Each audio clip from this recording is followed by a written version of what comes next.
with Mihail Eric. Thank you for joining us today. We're excited to talk to you. So I'll introduce myself. I'm Julie. I am the product marketing manager at Petuum, and I'm joined by Adil Islam, who is our lead product manager at Petuum.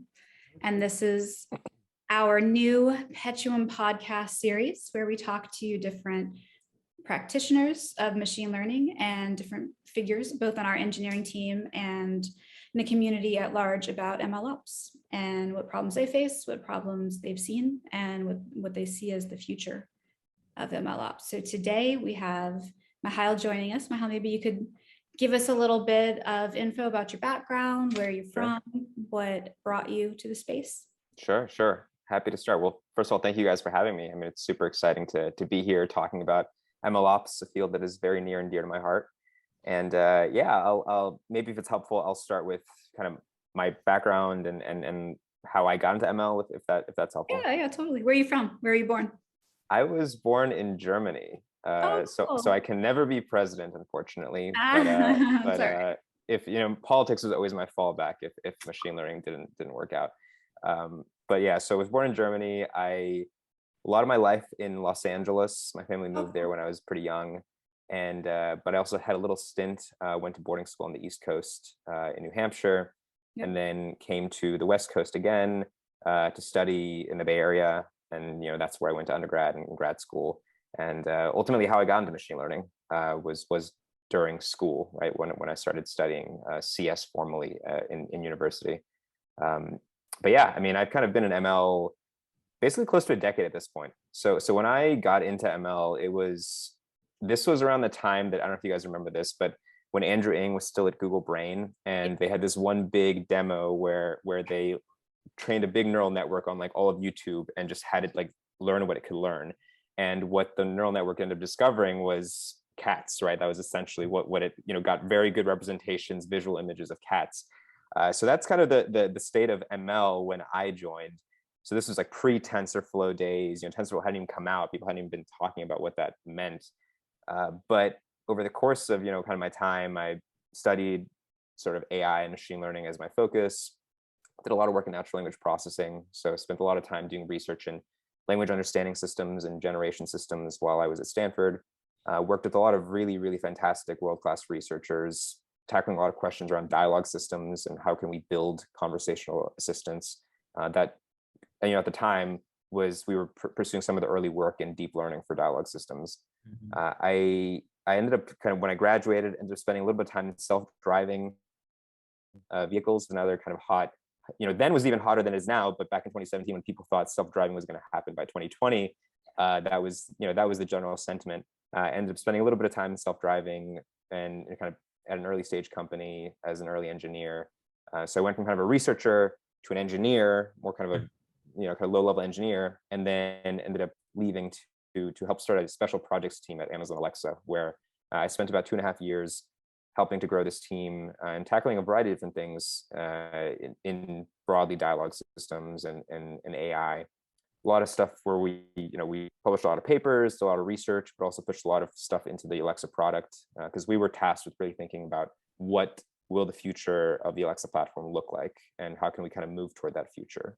So a lot of fun stuff there, and yeah, now just doing different projects in machine learning and data and ML infrastructure. So you're the founder of a consultancy, right? I am. Yeah, that's right. What do you guys do? Yeah, so at a high level, the consultancy that I'm involved with, that I work on, is we basically are a general purpose consultancy that more or less companies will come to us with their machine learning problems. Very often, companies that are early in their machine learning lifecycle. We've seen that more often, kind of the stages of their machine learning adoption, and we oftentimes build some of the first ML products that they actually end up implementing. And the use cases vary from more like natural language type stuff to computer vision to recommender systems. So really, we're pretty agnostic to the domain, but at a high level, it's about how can we help these companies get their first big wins in machine learning.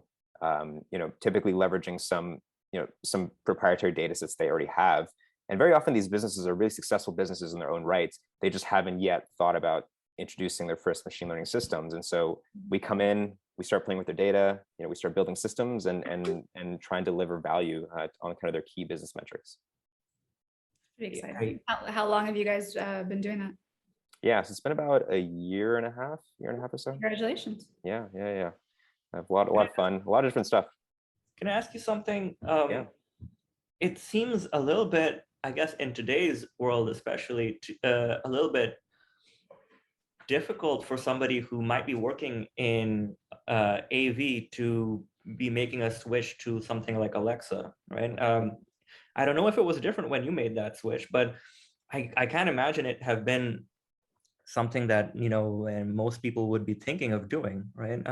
Right. How did you do that kind of career transition? It might externally it might seem, oh yeah, you're just working in machine learning, but inside the weeds it seems like it's actually quite a big jump to make. I think that in a sense, I think what served me really well was having studied machine learning pretty formally. So because my formal training was in machine learning theory and a lot of stuff, a lot of the same principles at the end of the day do apply, right? I mean, how you train machine learning systems, how you think about data and validating of data and cleaning up of data, and then productionizing systems eventually. A lot of this, the same principles apply, even if maybe the modality is a little bit different. So obviously AV is a little more focused on vision and oftentimes kind of like time series type problems. But yeah, in a lot of ways, similar principles apply. Maybe you're spending less time doing, when you're thinking language, you're spending more times nowadays with transformers, or back in the day RNNs. But in here, maybe you're spending a lot more time in the AV case around like convnets. But fundamentally, I mean, it's not too different. And so there is a bit of a transition period, I'll admit, where you have to get a little more familiar with some of the domain kind of training of specific types of models. But the lift is not as drastic if you have a strong foundation for like kind of machine learning principles. Right. Yeah, and I guess What's your nowadays. AV outlook? Sorry, what's your, just before we dig into MLOps, what's your AV outlook? So we didn't hit level 5 in 2020. Yeah, we didn't hit level 5 in 2020, unfortunately, and maybe that was just because the world turned off for a few years. But no, I think AV, and this is actually interesting because AV, spending a lot of time in natural language processing and AV, I think they're very similar problems in the sense that they're both very dependent on the long tail, right? Like an AV success is like we can do well on 99% of cases, and then it's like the 1% that are like really, really hard to get, and that's where you really hit that plateau of kind of efficiency and kind of the gains you can expect to see. Similarly in NLP, I mean, we can build like relatively good systems that cover a lot of good cases, but it's all the intricacies of human language, like the dealing with uhs, like people's weird vernacular, people's weird way of saying things, right? That makes language so rich, but also introduces that long tail of cases that you need to deal with. So they're very similar problems. I would say that, to go back to what I think about AV, I think it's a really hard problem. I don't think we'll have level 5 for a while. I'm optimistic about it happening in our lifetime for sure, but not in like a, and again, it also depends on like what your kind of the geographic fence that you want to be dealing. I mean, we're clearly seeing rollouts with companies like Cruise and Waymo and whatnot that are, in a restricted area, they can do reasonably well. Will we see literally, can I go from here to Boston in an AV, in the next few years? I'm less optimistic about that, but I think in our lifetime it'll happen. So I guess this might be a good moment to get into the MLOps world, Sure. considering that you have now experienced it in a couple of different environments.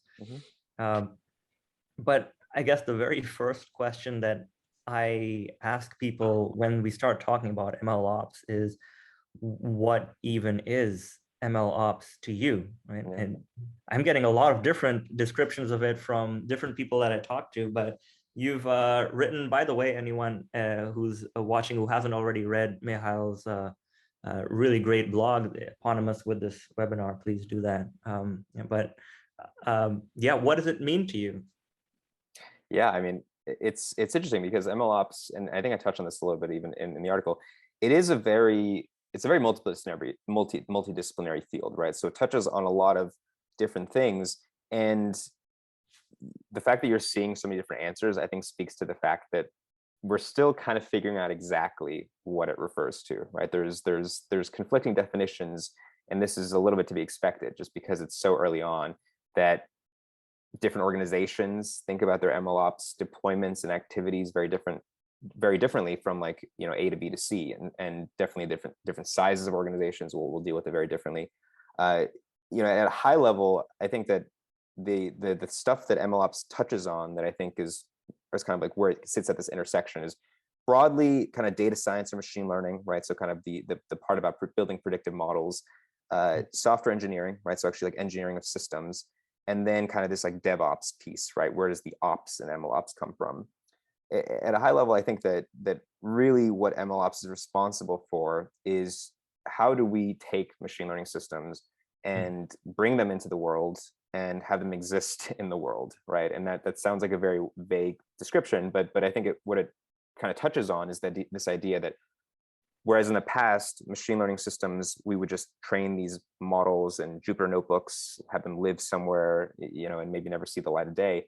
MLOps is a lot more interested and deals a lot more with these concerns around how do I go from maybe this trained model into something that can deliver value to people consistently, reliably, in a robust fashion, and how do we actually automate that as much as possible and make that process operationalized as seamless as we can. So I think that's really what MLOps is trying to do, even though what that looks like in practice might vary from team to team or organization to organization. It's really effective to have this kind of Venn diagram of what currently exists that builds into this new thing called MLOps. Yeah. And it seems that as part of MLOps, you're also defining the entire life cycle of a project or an application, the entire work that what we would call an AI team is doing. Sure. Over the course of time. I wonder if you want to tell us a little bit more, maybe from your experience, what is that life cycle that you see? You mentioned a couple of aspects of it that people often forget when they're first doing it, right? Like the monitoring is going to happen later on. It has to exist in the world. But I wonder if you could kind of give us your definition of what that life cycle might look like. Yeah. It's a pretty long one. There's a lot of different pieces to it. And in a sense, I think if you really kind of want to go all the way to the beginning, it starts with the data, right? I mean, every machine learning project, and certainly every machine learning ops project, starts with some desire to understand a business's or a team's or a group's data in a certain way, like some proprietary or internal data set they're trying to extract value from. So in a sense, like the start of it is how do you ingest data, store it reliably, and kind of have this single source of record for what your data is.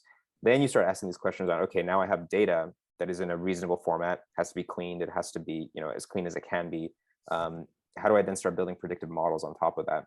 This is where we get into kind of that machine learning piece, which people typically think of, the ML and MLOps. And then from there, you start saying, well, now I have a model file, now I have a pickle or a binary that I need to deploy into the world in some way. You start asking these questions around the engineering, right? How do I then make an endpoint like on a web server that can actually service customers' requests or users' requests? Then you have to kind of deal with that component. So this starts dealing with traditional kind of software engineering concerns, right? Web apps that backend engineers will often think about. And then kind of to tie all that back together, you have concerns around monitoring. How do I make sure that the system is up, servicing requests, handling different loads? How can we make sure that then any insights from like a model's existence in the world, the kind of predictions it makes, that it gets right, that it gets wrong, how can that inform other parts of the stack, right? Typically, maybe some issue with the data if you're seeing problems or that you might have to fix. And so that's kind of where this ops piece comes in, is how do you tie those insights from when a model is out in the world, how do you tie that back into initial parts of the stack? So in a sense, it's like a loop, right? There's the architecture diagrams, it goes unidirectionally, and then it should tie around, right? And that's when MLOps is at its best. The feedback loops. Yeah. What makes that kind of iterative cycle for always improving your project. You had a couple diagrams in your blog too of positioning MLOps right in the center of software engineering and data science. Yeah. We're also big fans of your MLOps Amoeba. Yeah, tell us about this. So, in fact, you mentioned that across the different parts of the life cycle, there are different processes that you need to work on. There are different Right. aspects of what makes that feedback loop. Mhm. And to me, that means there's different tools as well. So maybe if you consider that the landscape of ML ops tooling, how has that kind of changed over time? What do you see as the changes that have happened, and then where do you see it going as well? Yeah. So it's interesting, right? The this was actually one of my favorite diagrams to make, just because I don't know, it clicked in my head a little bit, and maybe that's why I trademarked the term of the amoeba, filed the official paperwork to get. No, I didn't. But so kind of on the left here, right, is this very classic paper from David Scully, who's I think it's David D. Scully, is at least how I've seen the paper. But this is like the godfather of ML ops in a sense, right? His work, I think, pioneered a lot of the early concepts around how we think about machine learning systems. And so people will see this diagram like on the left and say, well, this is how we think about this architecture diagram traditionally. These like very clearly defined boxes that we all know. Yeah, this is where we're gonna have one tool that does this, one tool that does this, and then life is good. But in practice, that certainly in my experience, and certainly in the experience of others that I spend a lot of time speaking to, is it's just not that clearly defined. Like it's not, we can't be drawing these, like right now the state of the world is not such that we have these very clearly defined boxes. The high level concerns are maybe right, like a lot of the stuff around the data collection, the data verification, like all these boxes, at least you're touching on the right ideas.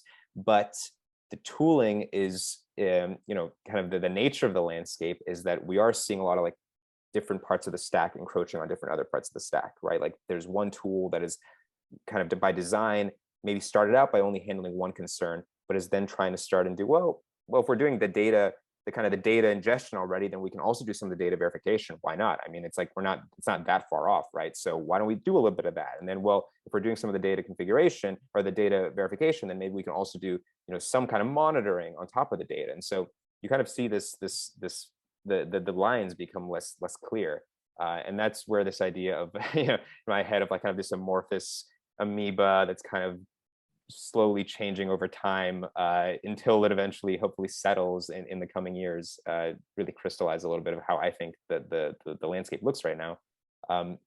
What that looks like in terms of tools, I think, is that part of the trend is that, again, we'll start with something small, like a tool will say, I'm only going to handle this particular wedge, right? This is like your wedge into a market if you're building a business or a company or even an open source tool.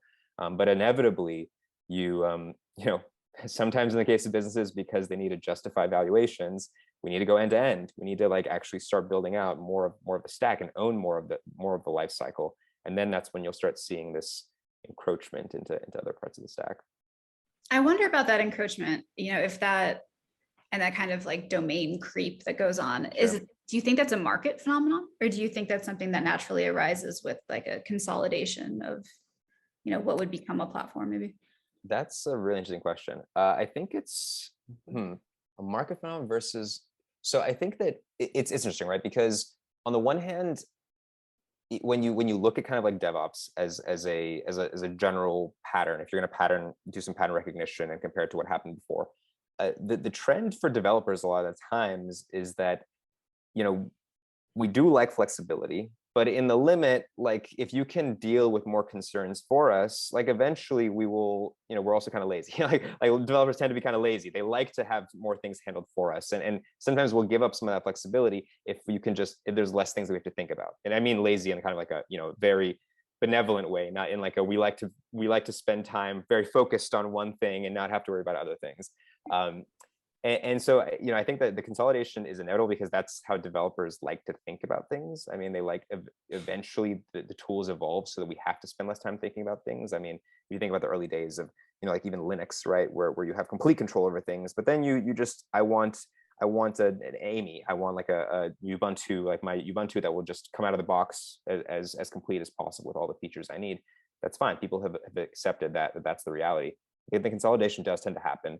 But then, from the market perspective, I think there's some pressure there, right? I mean, the market, I think, forces here at play are, we want to own more of the stack. we want to, because there's more monetization opportunity there. We want to be able to, have people be like the one-stop shop for everything and anything that, in this case, a machine learning practitioner would be involved with. And that justifies higher costs for using a tool, of course. And of course, investors like that as well, because you become like the end-to-end solution. So, in a sense, they come from like maybe different motivations, but in the end, they kind of, I think, are on the same page. I mean, the outcome is the same, and maybe it's not bad that either one is true. I would like to kind of highlight two of the things that you just said, kind of almost in passing, actually. Of course, the tooling and I guess the large volume of disparate types of tooling, but regarding that amoeba, one thing that you mentioned is more the temporal aspect of that amoeba constantly evolving, right? So what you see right now, it might look like a map currently where there are still lines, but I think one of our lead engineers in NLP, when he was looking at that, said that that actually looks quite simple. I wish it was like that.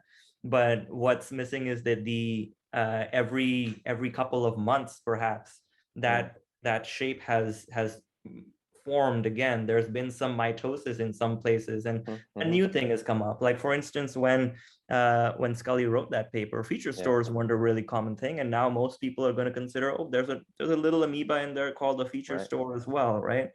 And so on. I'm not sure what the next thing is that's going to come up, and whether it's going to be a bubbling up of an existing framework that becomes a real tooling system, or whether these little amoebas eat each other up and become something larger, right? Like the data platform for MLOps, or an AI focused operating system. Things like that are constantly happening.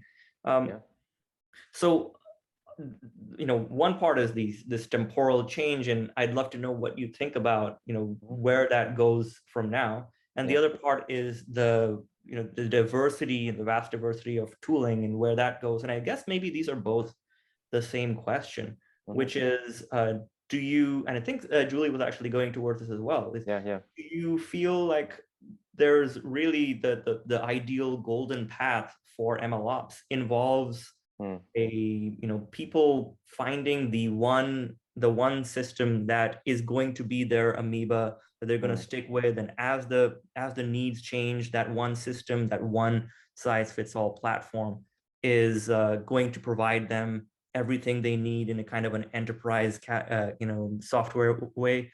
Or do you feel like perhaps because the velocity of change is so high, that it really will always be some level of decentralized open source software that's constantly coming up, and the next one is always going to be better, so you just always need to be on your toes, and there's different ramifications to businesses that are trying to do AI based on those two different projected futures?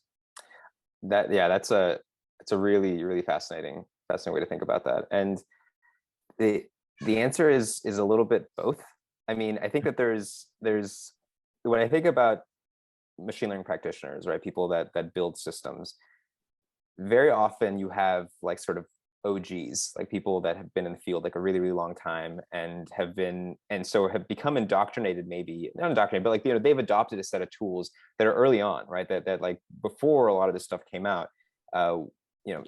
I consider myself someone who like spent a lot of time in the early days building tools that, using tools that maybe weren't as maybe don't exist now, or just came out. Sometimes it's very difficult to break habits when you've become accustomed to one set of tools and you like that, and that's just kind of what you've become accustomed to. And in those situations, to convince me to like adopt the latest and greatest thing, like it'll be harder because I just sometimes don't want to put in the time to like, hey, this works for me. It's not perfect, but it works, and that's all I need. I know all the ways it doesn't work, and that's good enough. You know what I mean? Like as long as I know where I shouldn't be stepping, then that's what I'm gonna. Then I'm more comfortable. There's a lot more lift that needs to happen to now learn the latest and greatest thing. However, I'm not saying that I wouldn't pick up a new tool. At a certain point, you experience something that is so much of a pain point in an existing set of tools that you're like, okay, well, I need something better than this because I'm sick of having to deal with X, Y, or Z problem. At that point, you start considering other options. And I've certainly, when I see that happening, where I can notice that I'm losing more time doing this, then I'll consider something else. that being said, I do think that, in the limit, we're going to be in a period of time where there's going to be a lot of changing tools, right? And this is something I thought about and kind of have seen new versions, new tools coming out on the market, new tools being adopted. Something that has a lot of GitHub stars one day may not have as many. Then another tool comes out that has even more GitHub stars, and that's just kind of the name of the game.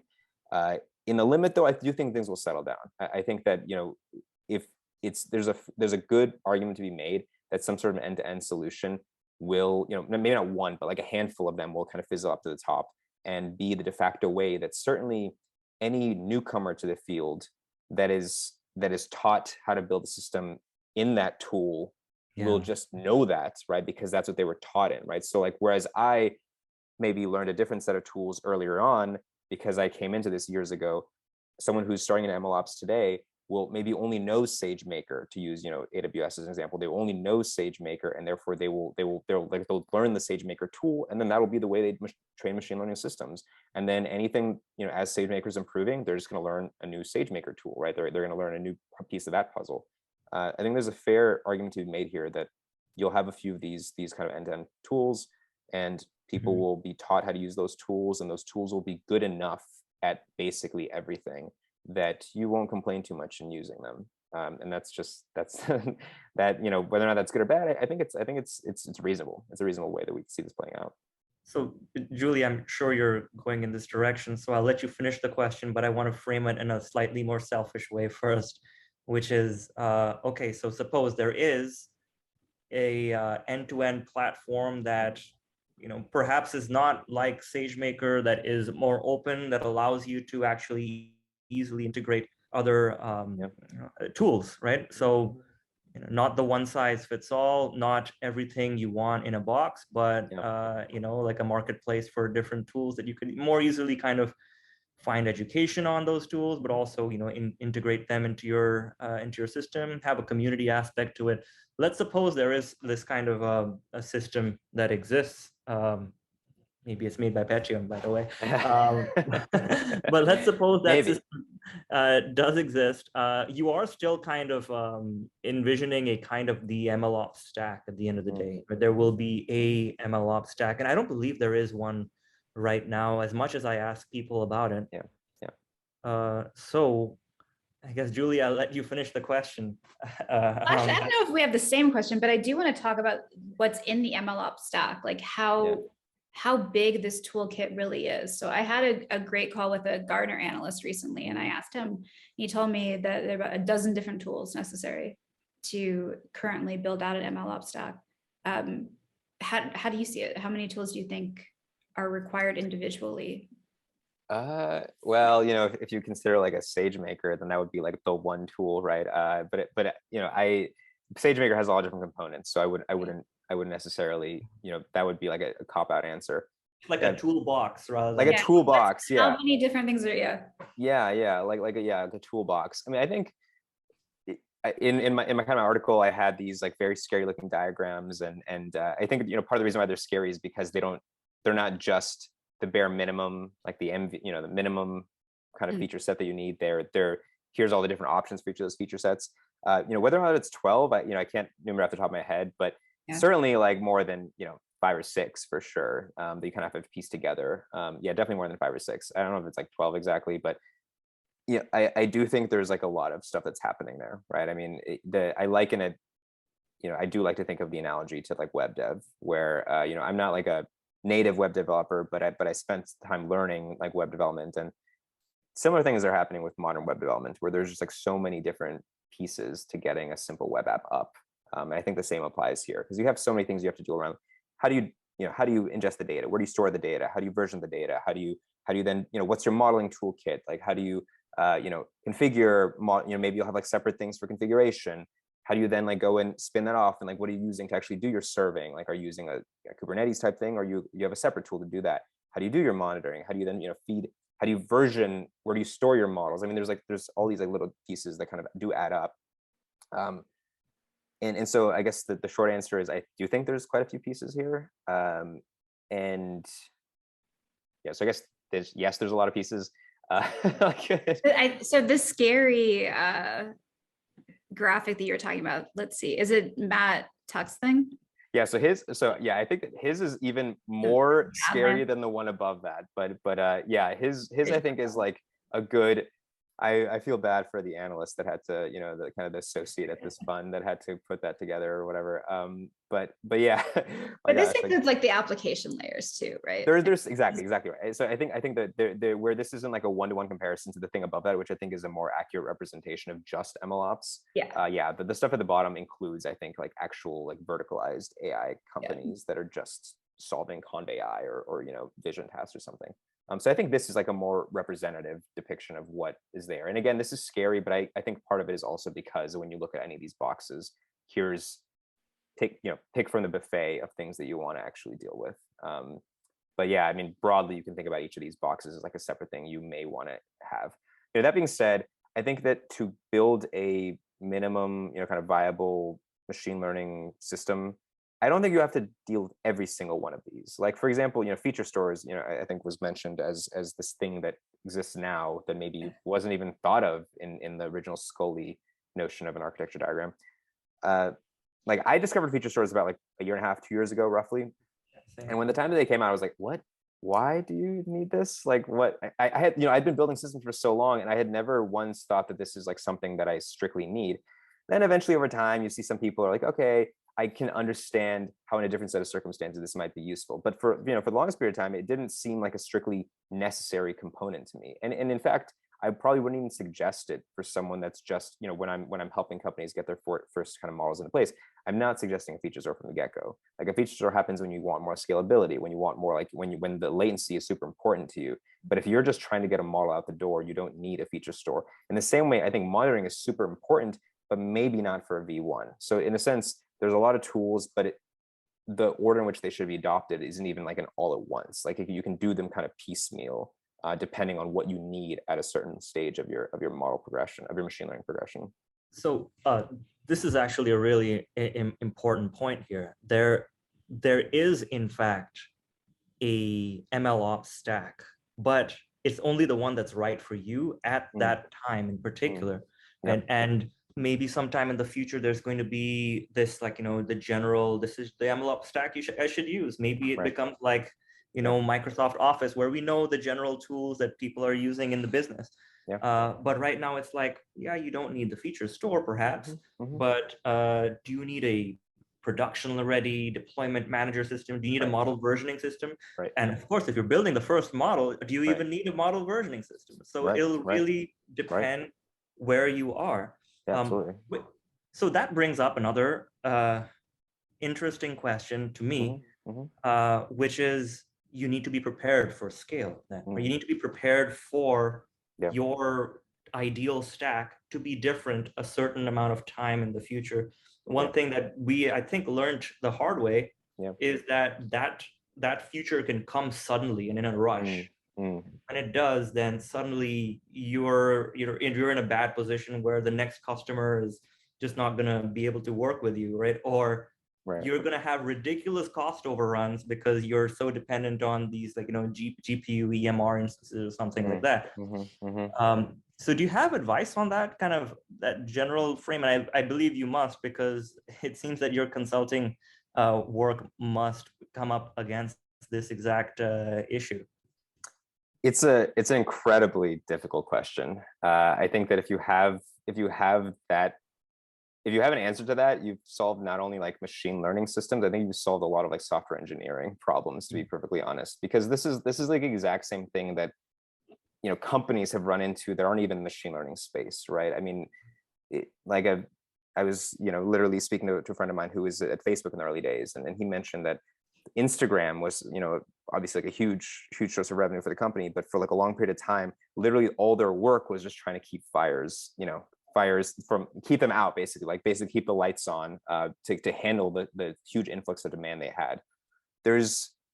It's a good set of problems to have. It's a hard set of problems, and I do want to say that it is a little bit hard to kind of a priori expect and know everything that you're going to see, right? There's this trade-off, right? Because you can spend a lot of time deliberating on like the what you're going to see, what you can make a super robust generic system, and we're ready for anything. And I've worked at organizations where we spent so much time preparing ourselves for traffic we never got, like for literally, building these hyper robust systems that would scale to the entirety of the world, and we never moved beyond a few cities. You know what I mean? So like the point is that it was an unnecessary amount of like optimization, right? The kind of premature optimization, in the software engineering sense. So I think there's, so that's one. And on the other hand is like the opposite end of the spectrum, which is like not thinking about it at all. And then you're like totally screwed when it happens. And then you're like, people are getting pages at like at obscene hours of the night just to keep, and having to restart servers like manually, just, or like adding new servers manually just because you didn't have that level of foresight. Your ideal situation, which is maybe a little bit of cop and answer, is somewhere in the middle. Yeah. And what can you do that is somewhere in the middle? I mean, ideally, if you have if you've like set yourself up for success in terms of you're going to have to scale up servers, right, at some point. So like in the case of machine learning systems, eventually you probably will have to, scale up if you're getting more requests on a per second basis. So are you proactive about how you can make that easy to do? I think, this concept of containerization, right, is something that I think is a good thing to be proactive about, because this is something that is helpful not only from the development, from the production standpoint, but also from like the prototyping standpoint. Like fundamentally, questions of reproducibility are universal in machine learning. We need to handle reproducibility. So making that a part of your development workflow is a good step to take, even if you're not going to be handling the entire world's traffic. So there are these like a few junctions, I think, that you can pretty comfortably say, I should be deliberate about this. But can you expect everything? No, and I don't think you can reasonably expect that. And you should expect that at a certain point you're gonna have to rewrite your architecture, like significantly. And I've like rarely worked at a place where there wasn't a point where we're like, well, we have to kind of change what's happening here, and spend the time and sometimes months of time to just fix out systems and change something from a monolith to microservices, right? I mean, this is something that organizations typically have to deal with, just because a monolith is easier to get started with, right? And but microservices help it scale. So traversing that spectrum as well is something that you have to kind of think about.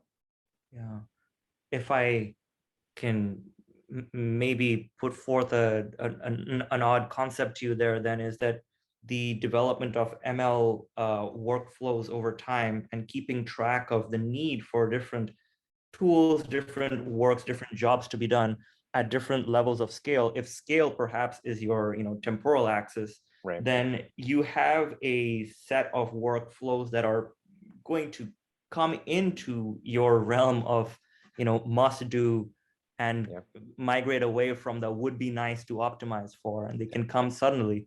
And I almost imagine MLOps work to be kind of the derivative of that work. So that means that you might, on that same temporal scale, you might be able to work on those MLOps tools internally, platforms.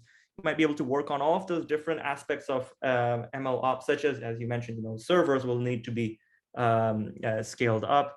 You might be able to work on ways to easily scale those up piecemeal, bit by bit.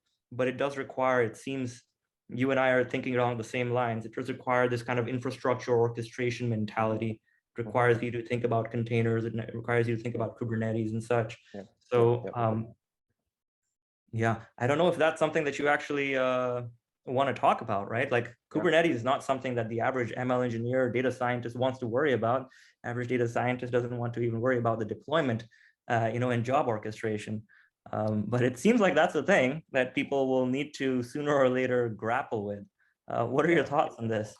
Oh boy, this is a loaded question. And this is maybe one where what I say might not be the same thing you hear from someone else. I think Kubernetes is a very polarizing toolkit, to be perfectly honest. Like I've used it for sure, and I have a love-hate relationship with it. Like the principles, I totally get. Like I understand what it's trying to do. I understand the concept of why this makes sense, right? And I think in that way, the heart is in the right place. I get that.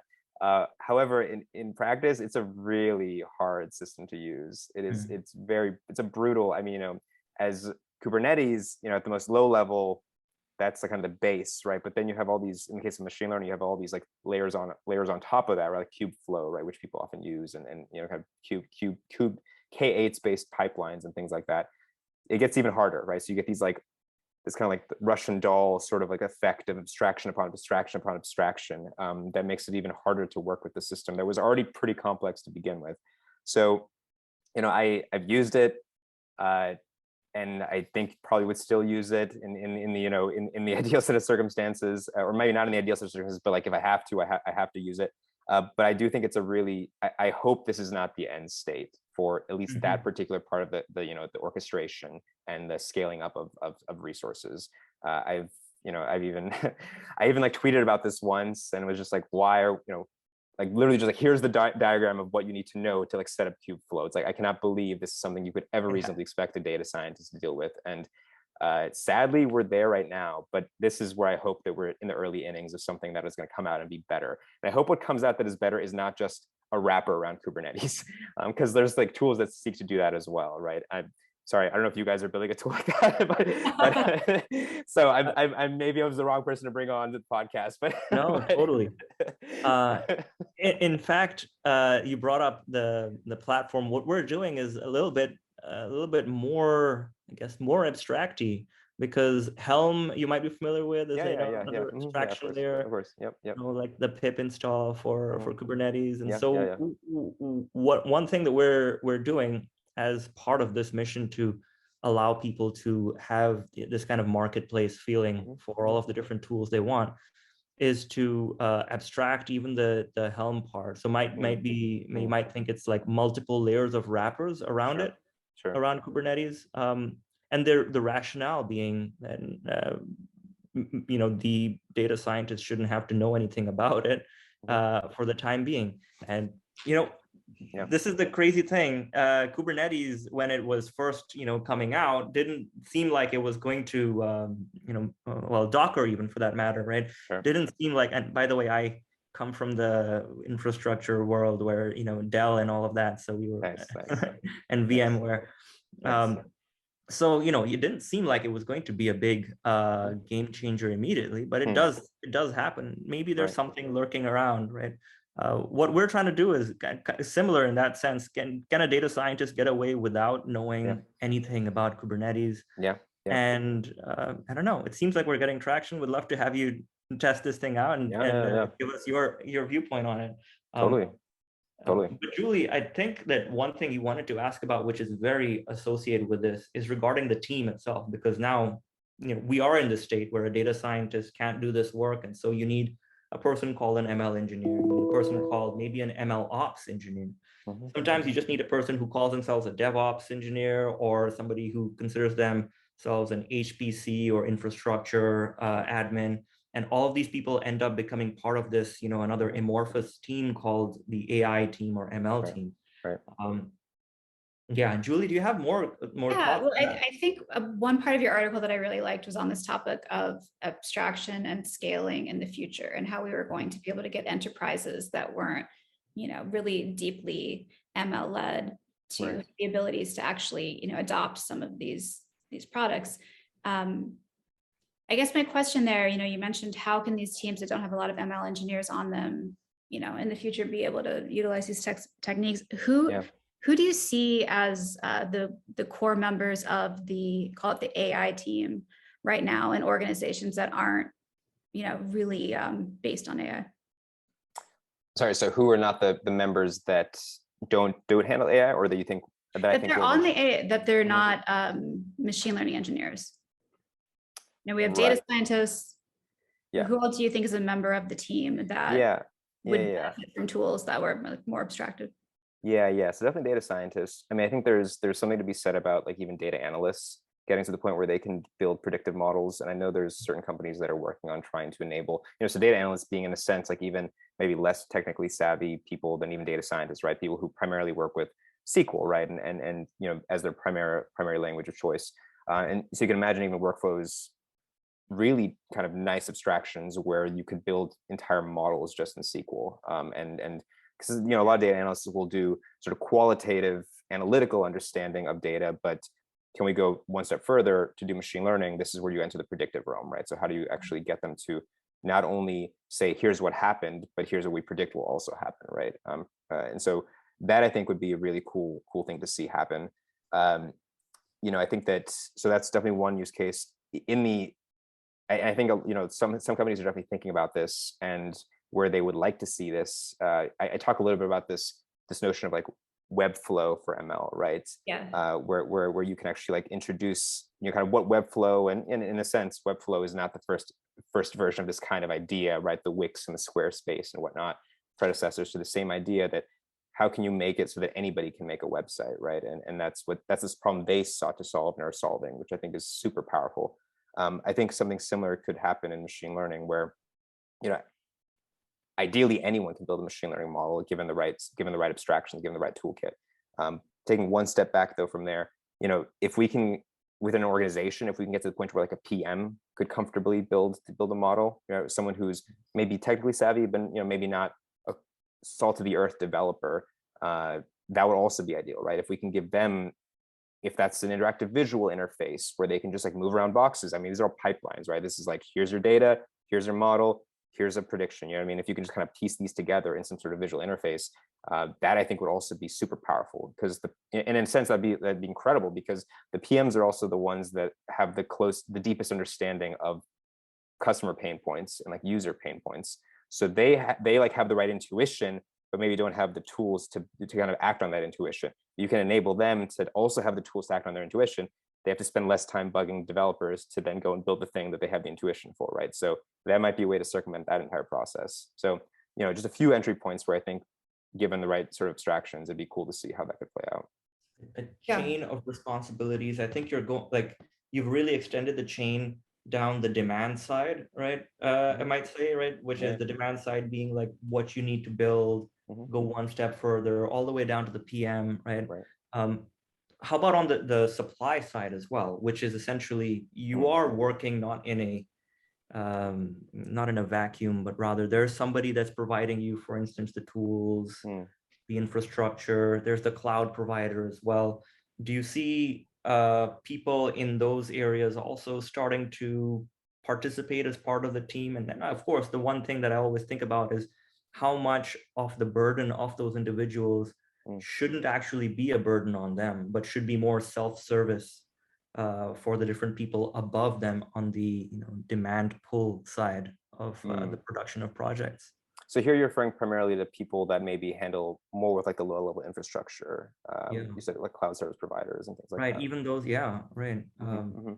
Yeah, and in a sense, I think that I could see that playing out. I think that how exactly, I mean, I have to think through that a little bit, you know, where, I mean, certainly one thing that would be powerful for them is just the ability to spin up this infrastructure more quickly, right? I mean, this is something where at a high level, it still does take a lot of work to set up like a Kubernetes cluster from scratch. I mean, this is something that is still very painful, and many infrastructure engineers will have to do that as part of their job, right? So if we can make that even easier, then certainly, you know, you're expediting the time to value for whoever builds on top of the stuff that they're setting up, right? I think we can definitely do more there.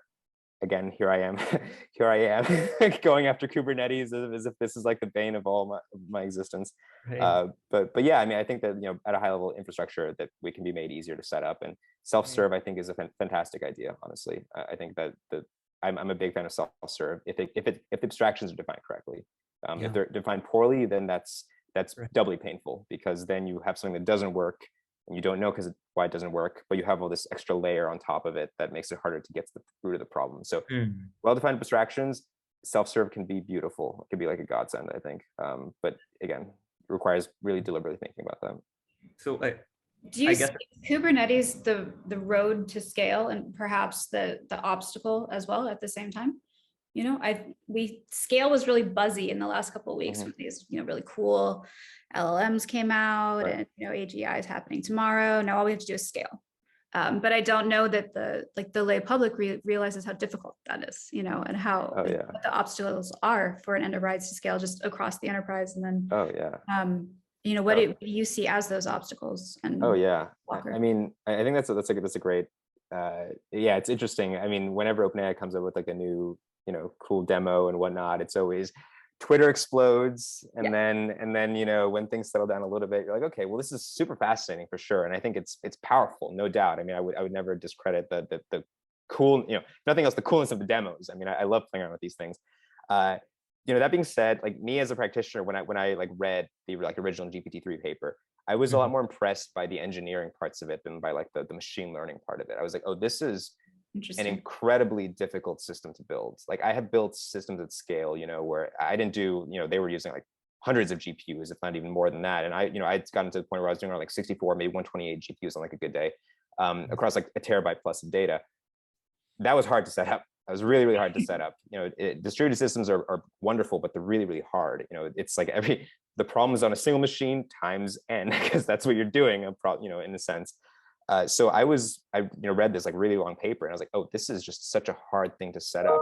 But like functionally, what's happening in the core machine learning is not that novel. I mean, there's nothing so groundbreaking. It's more data, it's more machines, and it's just. But while I'm totally downplaying the machine learning part of it, that's the hard part, is the infrastructure, is like, how do you make it that it doesn't take, because you're going to be operating on machines that are distributed, hundreds of them. How do you make sure that every time you update a gradient, it doesn't take like 3 seconds, you know what I mean, to like kind of go across and make sure that the information is consistent across all your machines? Really, really hard problem, like a super, super hard problem. So, in a sense, I think that, to go back to your question, the infrastructure is a piece that's most interesting to me, and these questions of scale are the hard ones right now, because so much of machine learning has been commoditized. I think we still have more to see, what will happen as we scale up that engineering, for sure, and I think we will see more interesting stuff. It's hard to know what exactly will play out, but I think that when the dust settles, I think we'll see some cool stuff, when more data, more resources. AGI, I don't know. Granted, I do have friends at OpenAI that are very much in that camp of like, well, yeah, I mean, like, what do you think will happen as we scale to infinity? Of course it's going to be like AGI, because that's just what's going to happen, because you add more data, and because the brain, we've only like done 1/1000th of how many neurons there are in the brain, and so yeah, this is what we're heading toward. And I don't know about that exactly, but we'll see some interesting stuff. Well, how do you afford it too? I mean, that's something that we're looking at a lot. OpenAI is very well funded. Yeah. But we've been looking a lot at the just kind of burgeoning discipline of FinOps and different ways to really manage your resource utilization, so that you could, like people can really, when you talked about organizations that are ML at reasonable scale, right? Right. What tools are in place for them to just manage the costs associated?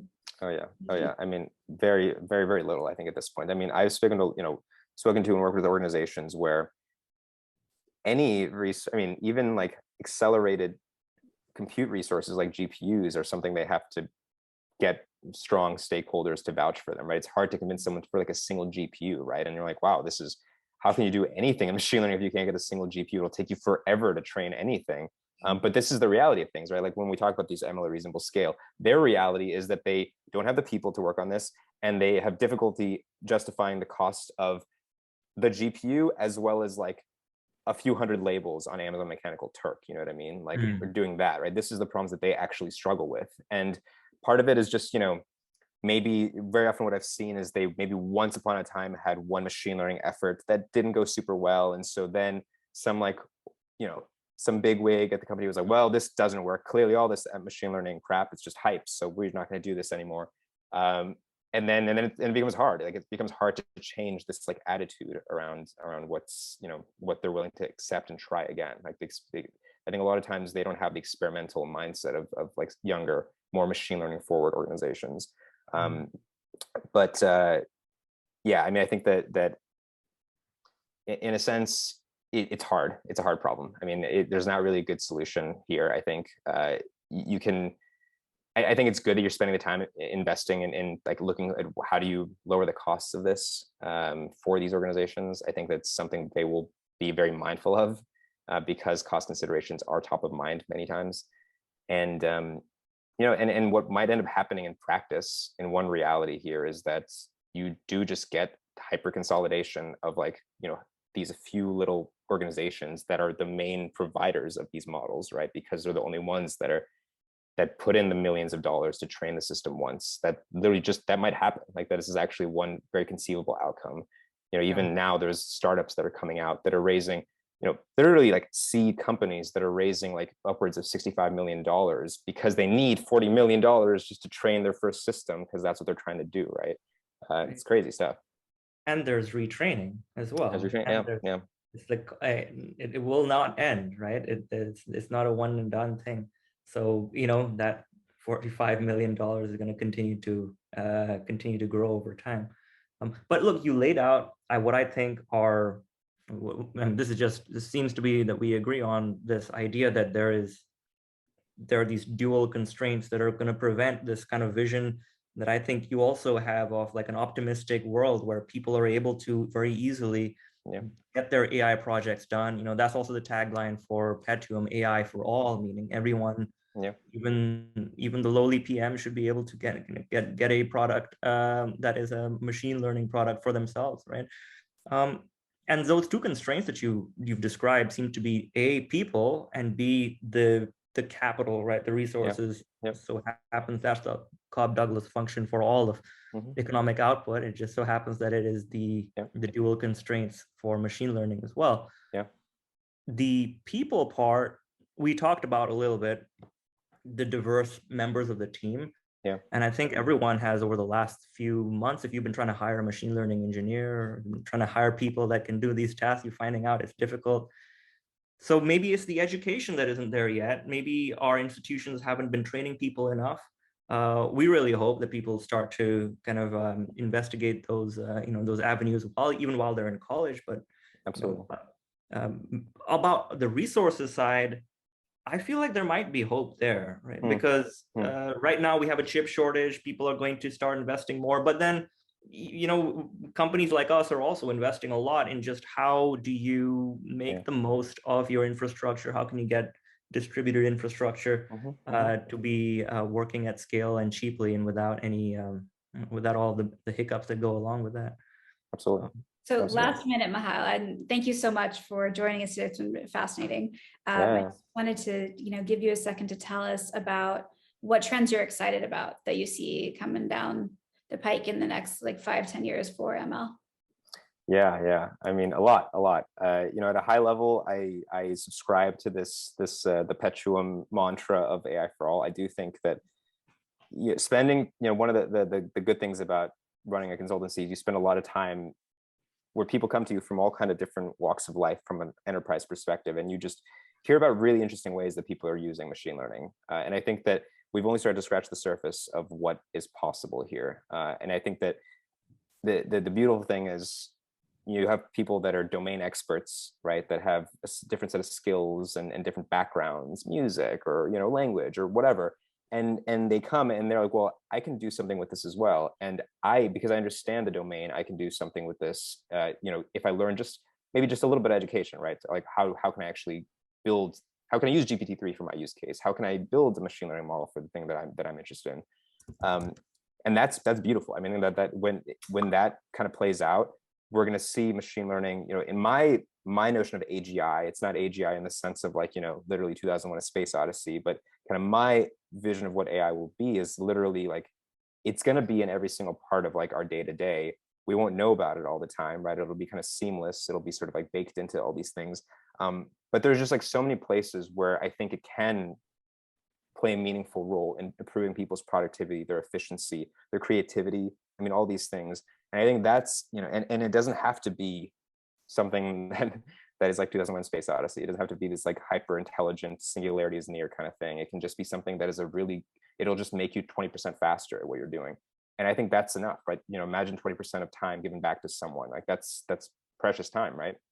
I think we're seeing that at scale in the future. I think is one high level trend that I'm excited about for sure. Very exciting.